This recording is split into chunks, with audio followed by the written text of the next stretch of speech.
Podem sentar, irmãos.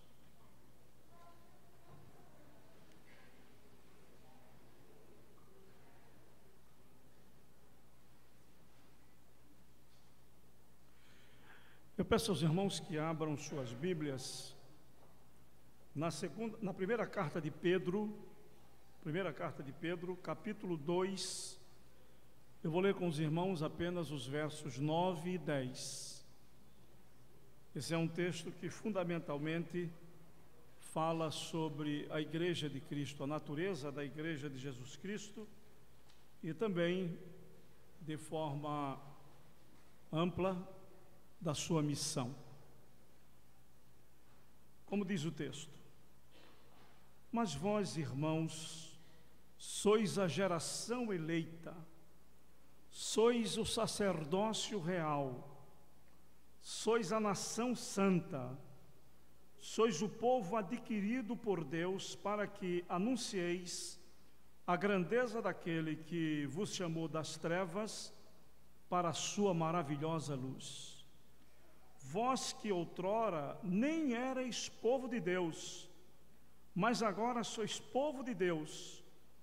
Vós que antes não tinhais alcançado misericórdia, e agora a tendes alcançado. Meus irmãos, eu queria já ter iniciado uma série de conversas com os irmãos sobre a igreja, o que é a igreja, qual a sua natureza, qual a sua missão e propósito segundo a vontade de Deus neste mundo. A igreja é uma realidade no mundo desde o Pentecostes. O que antes existia era o corpo de discípulos de Jesus Cristo. E aqueles que, influenciados pela presença de Cristo e ao lado dos apóstolos, esperavam a ressurreição e a vinda do Espírito Santo. E veio, e ali a gente pode dizer, inaugurou-se a história da igreja cristã. 2000 e alguns anos de história, com toda certeza, logo nos induzem a pensar em quantas coisas foram sendo agregadas ao conceito de igreja, quantas coisas foram se juntando e até desviando o foco da igreja daquilo que ela é, da sua natureza e da sua missão. E eu gostaria, por isso mesmo, de começar pregando sobre o que a igreja não é. Porque quando a gente elabora com ideias, com conceitos de igreja, que não fazem referência ao que a igreja é em sua natureza e em sua missão, conforme nos fala o Novo Testamento, a gente dificilmente vai ser uma igreja como Jesus Cristo quer que ela seja, que nós sejamos também. Vejam os irmãos, por exemplo, e não é somente aqui no Brasil que isso acontece, porque o grupo cristão mais regular, no sentido de presença histórica, e mais antigo na história da igreja é o grupo católico. E o cristianismo católico, a igreja católica, ela foi juntando aos ensinamentos do Novo Testamento a sua tradição, que muitas vezes ela coloca acima da Bíblia, especialmente a tradição que eles dizem do magistério da igreja, que inclui o Papa e principalmente os cardeais que fazem a comissão da Sagrada Doutrina. Pois bem, quantos penduricalhos foram colocados junto ao conceito de igreja e foram prejudicando a noção de igreja, fazendo com que os crentes hoje tenham uma rala ideia do que é a igreja. Porque se a gente observar bem, no mundo ocidental, e nós somos parte deste mundo, especialmente no Brasil, o conceito mais presente de igreja que a gente tem é templo, ou não. Se você pedir para uma criança desenhar uma igreja, ela não vai colocar pessoas, ela vai fazer uma casa com a cruz em cima, porque é assim que os crentes falam de igreja. Tem crente que diz, bate alguém à porta, quarta-feira à noite, depois das 20 horas, batendo na porta de algum membro da igreja aqui. Cadê seu pai? Foi para a igreja. Cadê sua mãe? Foi para a igreja. Você, quando saiu de casa hoje de manhã, disse, vou para a igreja. Porque a gente tem na mente da gente que igreja é isso, essa casa, é esse templo, é o espaço que nos acolhe nas celebrações que nós realizamos para cultuar o nosso Deus. Mas se você for à Bíblia, você não encontra uma só afirmação que nos faça nem palidamente mesmo ter a ideia de que templo seja igreja. Pelo contrário, as epístolas falavam que a igreja se reunia nas casas de alguns crentes. A igreja que se reúne na casa, a igreja que se reúne na casa, a igreja se reunia em espaços físicos, mas elas não eram o espaço físico em que elas se reuniam. O que é muito interessante, não é somente com os membros da igreja, de um modo geral, mas que acontece muitas vezes com os próprios pastores, porque se a igreja pensa que igreja é templo, os pastores têm que ser culpados nisso, porque são eles que ensinam a igreja. Quando se colocam essas questões que a gente precisa corrigir esse equívoco, muitos pastores dizem, isso é besteira, isso não tem importância. Não tem importância. Nada é mais importante na vida do homem e também na vida cristã do que o seu pensamento. Se ele pensa que igreja é templo, ele nunca vai pensar que a igreja é ele. Ele nunca vai pensar que a igreja é gente. Ele nunca vai pensar que a igreja são os irmãos que se reúnem para louvar, para orar, para agradecer a Deus. Isso ou esta que é a igreja verdadeira. E muitos pastores, não foram poucos, que fizeram sua carreira no ministério construindo igrejas, quer dizer, construindo templos. Olha que equívoco.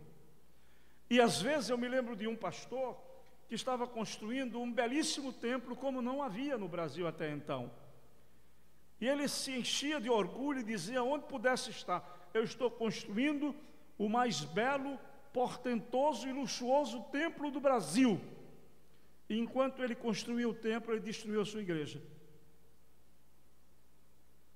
Saiu da igreja envergonhado, deixou a igreja numa grave crise, embora com um belo templo, belíssimo templo, situado no local estratégico na cidade onde ele pastoreava.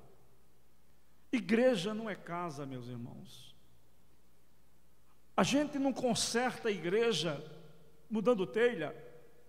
A gente não conserta a igreja pintando paredes. A gente não faz a igreja mais bonita colocando flores. A gente faz mais bonito o ambiente em que a igreja se reúne. E enquanto eu e você e nós cristãos não tirarmos da cabeça essa ideia de que igreja é templo, nós nunca vamos pensar que nós somos templos. Nunca vamos pensar. Não é fácil tirar isso da cabeça. Afinal, isso é cultura. Isso nos foi ensinado desde criancinhas. E a gente pensou assim até hoje, ou até ontem, ou até antes de ontem. E mudar isso é necessário que a gente queira. E queira com resolução. Quase obstinadamente a gente queira ter na mente realmente aqueles conceitos que são bíblicos. E o conceito bíblico de igreja diz que eu e você somos a igreja, não esse templo. Esse templo, ele não pode ser santificado pelo Espírito Santo. Não pode. Esse templo não é o lugar onde Deus habita, e Deus mostrou isso ao seu povo no correr da história. Os judeus achavam que o templo era o lugar onde Deus habitava, e fizeram do templo o centro da sua vida. E porque fizeram isso, Deus permitiu que ele fosse destruído tantas vezes quantas foram construídos, tinha sido construído. A gente não aprende com a história muitas vezes. A gente vai vivendo a vida e vai passando esses conceitos de pais para filhos, para netos, e não reflete que eles são extremamente nocivos, prejudiciais, eu diria até certo ponto, diabólicos, porque eles impedem que a igreja perceba que ela é a igreja, e continue achando que tem uma bela igreja. Vocês têm aqui um belo templo, mas não tem uma bela igreja só porque tem esse templo. Serão uma bela igreja quanto mais vocês estejam dedicados a Deus, quanto mais suas vidas sejam reflexo da presença do Espírito Santo e tenham menos lugar para o pecado e mais espaço para que o Espírito Santo reine soberanamente em suas vidas. Igreja não é templo, meus irmãos, e a gente precisa tirar isso da cabeça resolutamente, porque quando a gente pensa que igreja é templo, algumas coisas vão acontecendo, como acontece hoje. Nada na vida da igreja acontece a não ser no templo, ou não é verdade? Muito pouca coisa na vida da igreja acontece fora do templo. Quando a igreja pensa que igreja é templo e não tem consciência que ela que é a igreja, e que quando os irmãos saírem daqui será a Igreja Batista do Calvário espalhada pela cidade, a igreja não acontece, ela só acontece dentro do templo. Isso é muito sério. Mas dentro do templo existe ainda, não é, quando a igreja pensa que igreja é templo, existe a tendência da templocentrização. O templo é o centro de tudo na vida da igreja. Não é Jesus mais não, é o templo. Em vez de Jesus ser o centro da vida da igreja, é o templo que é o centro da vida da igreja. E quando o templo é o centro da vida da igreja, acontece uma das coisas que gera quase um suicídio espiritual da igreja. Sabe o que é? Não há espaço para ética. Por exemplo, a igreja está nesse templo, reunido. Aqui não precisa de ética. Aqui só precisa de um pouco de bom senso, para a pessoa se comportar direitinho, não é verdade? E dentro do templo, quase todas as pessoas se comportam decentemente. Ninguém dentro do templo fica mexendo com a esposa do seu vizinho. Ninguém dentro do templo diz palavrão, a não ser por um descuido muito grande. Ninguém dentro do templo trapaceia com outra pessoa. Ninguém dentro do templo faz coisas imorais. Todo mundo se comporta de um certo jeito, porque o próprio espaço exige isso. E aí está um dos problemas bastante sérios. Quando as coisas dentro do templo pedem só que as pessoas se comportem de uma certa maneira, a exigência de que elas sejam cristãs não existe. Só existe a exigência de que elas pareçam que são cristãs, através da maneira de se comportar. Mas Jesus não veio ao mundo, meus irmãos, para que a gente pareça que é. Ele veio ao mundo para que a gente seja. De tal maneira que ele disse, quando propôs o novo nascimento, que do jeito que vocês são não serve. Vocês têm que experimentar um novo nascimento, vocês têm que nascer de novo para ser igreja. Não é uma questão de apenas vocês se comportarem de um certo jeitinho. Vocês têm que ter uma nova natureza recebida do novo nascimento, para que vocês naturalmente se comportem como filhos de Deus. Eu algumas vezes tenho falado que se Jesus Cristo tivesse vindo ao mundo para nos ensinar um certo estilo de comportamento, ele não teria dado à luz a igreja, não. Era muito mais fácil fundar uma franquia internacional, mundial de escola de teatro. Todo mundo aprenderia a se comportar de um determinado jeitinho. Todo mundo até representaria o próprio Jesus. Não é assim que as escolas de teatro fazem? As pessoas aprendem a ser os personagens que elas representam. E muita gente nos templos não é um personagem que a gente conhece, até que lá fora eles se mostram exatamente como são. Porque aqui é a igreja, ele não é a igreja, eu não sou a igreja. Mas se eu estou no templo, todo mundo se comporta de um certo jeito, eu me comporto também. E ninguém vai me recriminar por isso.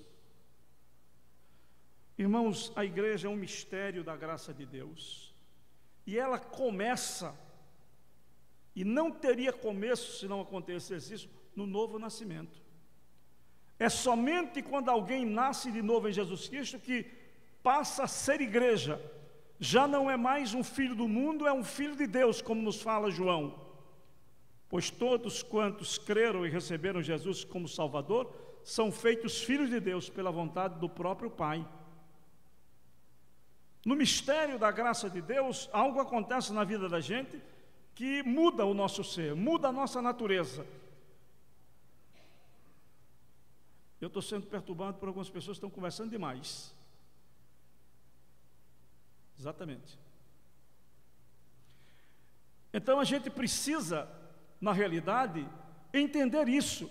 Só somos igreja porque nascemos de novo em Jesus Cristo. Se não tivéssemos nascido de novo em Jesus Cristo, não seríamos igreja. E esse templo, ao que me consta, nunca nasceu de novo, nem vai nascer. Isso é um templo, meus irmãos. E o apóstolo Paulo, de forma contundente, para que a gente nunca se esquecesse disso, disse assim: Deus não habita em templos feitos por mãos humanas. Mas com respeito a nós que somos igreja, ele disse assim: vocês não estão lembrados que o mesmo Deus que não habita em templos feitos por mãos humanas, Ele fez de vocês templos da sua presença e habita na vida de vocês? É isso, meus irmãos, que é a igreja. E é por isso que, se a gente não toma consciência dessa realidade, a igreja nunca é presente na cidade. Estão alguns crentes ali, mas nem têm consciência que são igreja. E eles acham que igreja só funciona reunida. Quando tudo gira em torno de templo, só funciona reunido. E é uma influência tão grande essa ideia de reunião e templo, que quando são inventados alguns programas, tem que ter reunião. O crente não sabe mais testemunhar sozinho, nem sabe testemunhar em duplas, não sai dois para testemunhar. Não, vamos fazer um culto na casa do irmão fulano. Já tem culto aqui. Culto na casa do irmão fulano, só mais uma reunião. Com crentes que não vão se converter. Ou estão convertidos ou não. Mas a gente fica repetindo, desculpem até essa força, repetindo a mesma coisa, a vida inteira. Os administradores, os gurus da administração dizem assim: se você quer ter certeza que uma coisa vai dar errada, continue fazendo o que já deu errado, o que já está dando errado. Como é que é a igreja na sociedade, meus irmãos? Ela é sal? Ela é luz? Nós crentes gostamos muito de apontar os erros dos outros. Olhamos para o mundo e dizemos assim: o mundo jaz em trevas, e esse dedão aqui está apontando para você, né? A não ser que você tenha cuidado, fez todos, aí tem 4 voltados para você. O mundo jaz em trevas por quê? Porque não há luz. É impressionante como a Bíblia fala dessa dinâmica trevas e luz, né? E chega a dizer o Senhor Jesus: porque as trevas não prevalecerão contra a luz. Se as trevas permanecem fortes neste mundo, é porque a igreja, que deve ser a luz do mundo, não fica dentro dos templos. Quando termina os cultos, ela não tem consciência de que ela vai para a cidade para ser luz e ser sal. A gente veio a este templo nesta manhã. Quando a gente vier à noite, não venha mais para a igreja, venha para o templo. E venha como igreja para adorar a Deus. Cheio de prazer, cheio de alegria, cheio de satisfação. E consciente de uma coisa: eu só sou igreja porque hoje sou uma pessoa diferente. Eu nasci de novo em Jesus. E nasci para ser neste mundo sal e luz. E só o serei quando me libertar dessa ideia de que igreja é templo e puder ser no mundo realmente a presença de Deus como Ele o quer. Essa ideia de igreja templo é uma das mais fortes, mas há outra ideia de igreja instituição. A gente vai tratar disso domingo. E de igreja empresa, que foi uma grande invenção dos últimos tempos, diabólica, né? E que tem algumas igrejas no Brasil que são expressão disso, aqui e fora do Brasil. Igreja é empresas. Igreja nem é templo, nem é instituição, nem é empresa. Ela pode assumir, deve assumir pela legislação brasileira, caráter institucional, mas ela não é uma instituição. Que Deus abra os nossos olhos, a nossa consciência, para que a gente possa viver cada dia dando graças a Deus, porque a gente faz parte desse grupo de pessoas no mundo que podem dizer: eu sou a igreja de Jesus, porque um dia eu nasci de novo, e nasci de novo para levar ao mundo a mensagem daquele que me tirou das trevas para a sua maravilhosa luz. Que Deus nos abençoe.